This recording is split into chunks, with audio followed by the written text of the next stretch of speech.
What's good, everybody? Welcome back to the channel. So the other day I went down a little bit of an NBA rabbit hole. I was watching highlights of Drew Holiday's earlier in his career, and when he was on the 76ers, more specifically around the 2010 to 2011 season, where they were actually kind of decent. A lot of people viewed them as a younger up-and-coming team with a lot of promise. You know, they had Andre Iguodala, they had Lou Williams, they had Drew Holiday, so they had the pieces of a decent NBA team. They managed to make the playoffs that season, and in 2011 they put up a decent fight against the Miami Heat, which obviously this was the first season LeBron had come to Miami, so it was the first year that this super team was actually something to mess with. And if you look the season before, the Heat finished third in the NBA, but they didn't really make any noise in the playoffs. They lost in the first round to the Boston Celtics, so they desperately needed to mix things up. And I'm looking at Basketball Reference here as I go by, because today's video I don't really have a point to it. It's just kind of something I find interesting. So we go into the 2010 season.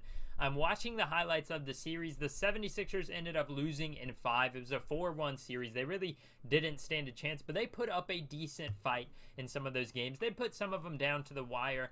And I was looking at the video and I was watching it, and I see a point guard on the court for the Miami Heat that I'm like, I do not remember that guy ever playing on the Miami Heat. No, more specifically, I don't remember him ever playing on the Heat when they had LeBron James, and that guy is Mike Bibby. Now, you've got to take into account Mike Bibby at this point in his career was in the 12th year of his NBA career. He ended up only playing 14 years. I think he maybe had, so he had Miami, and then he had 1 year afterwards with the Knicks, where he only ended up playing 39 games and average, let's see how much he averaged, 2.6 points per game on about 14 minutes per game. So obviously this guy was not nearly as good as he was, but with Miami he did average a respectable 7 points per game. And this made me think, how many players do I not remember from this Miami Heat roster, especially when they were the big three? We've got to remember, this team had so many old veterans. They were really the first team, I wouldn't say the first team to build a big three, but they were the first team, in my opinion, to build a team of just guys that were not what they used to be. On top of that, they did not have much depth outside of the big three. You know, you've got Chris Bosh, LeBron James, Dwayne Wade, but then Mario Chalmers the entire time, he served his role, but he was just an average point guard. Norris Cole was okay. Ray Allen was good.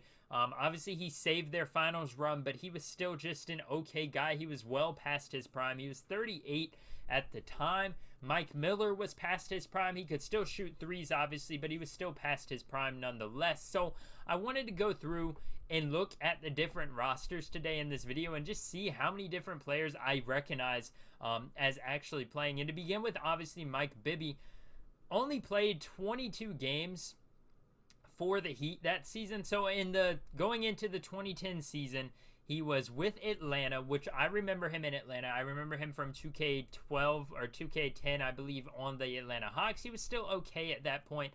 I just remember him always having the headband on. So going into the 2010 season, Mike Bibby was a part of the Hawks, played 56 games there, got traded to the Washington Wizards, where he played 2 games, and then he was released, signed or traded to the Miami Heat, where he would play the final 22 games of the season. He actually started 12 of them. That's the crazy thing. He didn't just sit on the bench. He started 12 and averaged 26 minutes per game. So this guy was getting some crazy playtime. If we look at the playoffs, he played all 20 games. He started all 20 games, and he averaged 20 minutes a game, averaged about 4 points per game. 4 points per game on 20 minutes per game, and basically what? 1 assist and 1.8 rebounds. So this guy was just out there doing cardio on the court at that point. So like I said, I wanted to go back through and look at a couple guys that were on this roster that I don't remember playing. And starting in 2010, another guy I don't remember at all on the Miami Heat, Carlos Arroyo. Now, he was on the Heat for a few years, 2009. Then he went from 2009, he was on the Heat in 2010, where he would play 49 games. And I'm trying to look and see. He was okay, 7.7 points per game, and he would eventually be traded to the Boston Celtics about halfway through the season. So he's not really a big surprise. Eddie House is still here.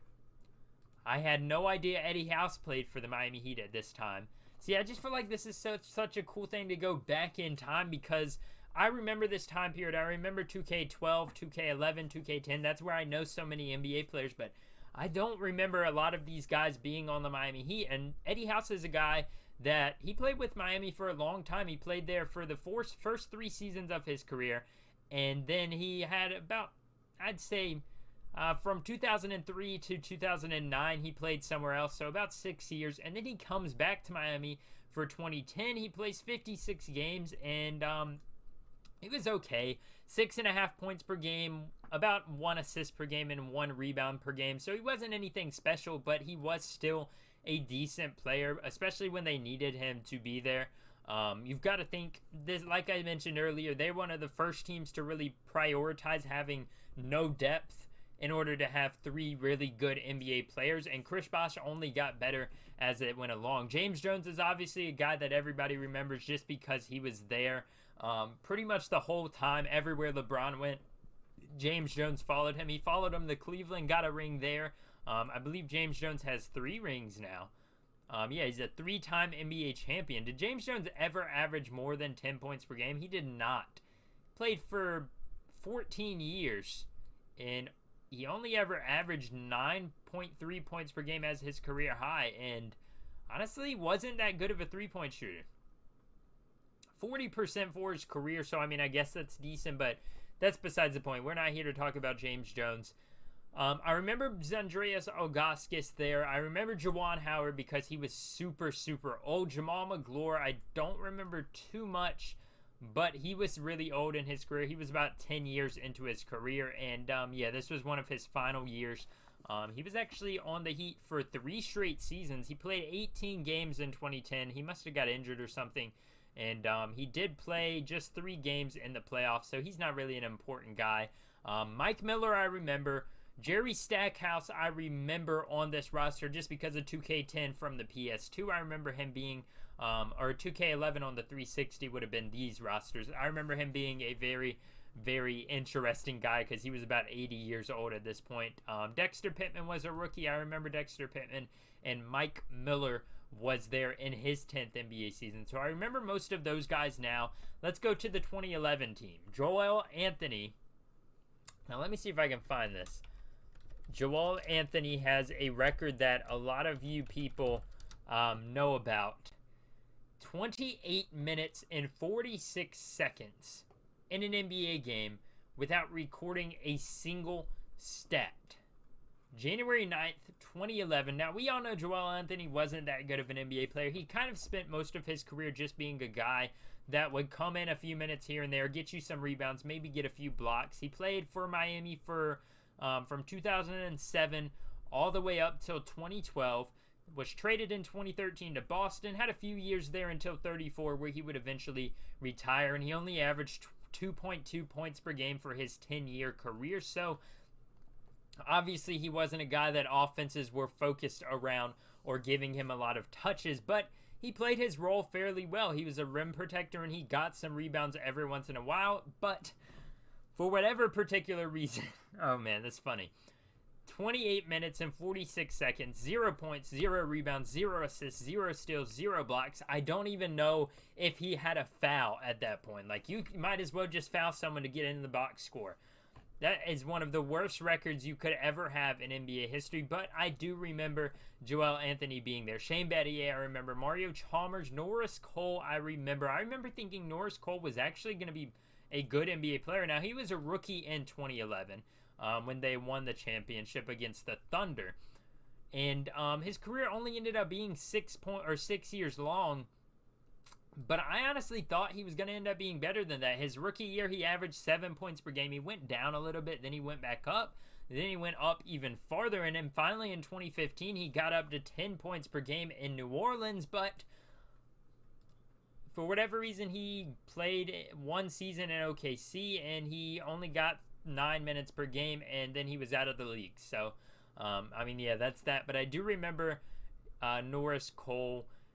Did not remember Eddie Curry ever being on this roster. Eddie Curry, 11-year NBA center, massive draft bust, picked 4th overall by the Chicago Bulls. And yeah, he won a 2012 championship with the Miami Heat. let's see, he played 14 games, started 6 minutes per game, and he averaged, I want to see how much he averaged, 1.7 points per game and 1 rebound per game. He averaged the same amount of fouls as he did points, and he didn't get a single minute in the playoffs. This team was just signing guys left and right, no intentions of playing them. Udonis Haslem is still here. Juwan Howard, actually, I didn't know he won a championship with Miami. Did he win 2 championships or did he retire? He is a 2-time NBA champion.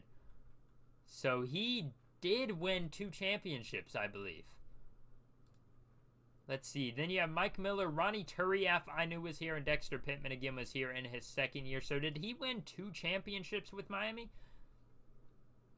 He did. I had no idea Juwan Howard won 2 championships. I thought he was only here for 1 season and then he retired. I didn't even know he won 1 championship, if I'm going to be honest. But now we move on to the 2012 season. This one is obviously the infamous Ray Allen bang 3-point shot year. Ray Allen at 16 years experience comes in. Chris Anderson finally comes in. A lot of people remember Birdman being there from the start, and I honestly thought he always was.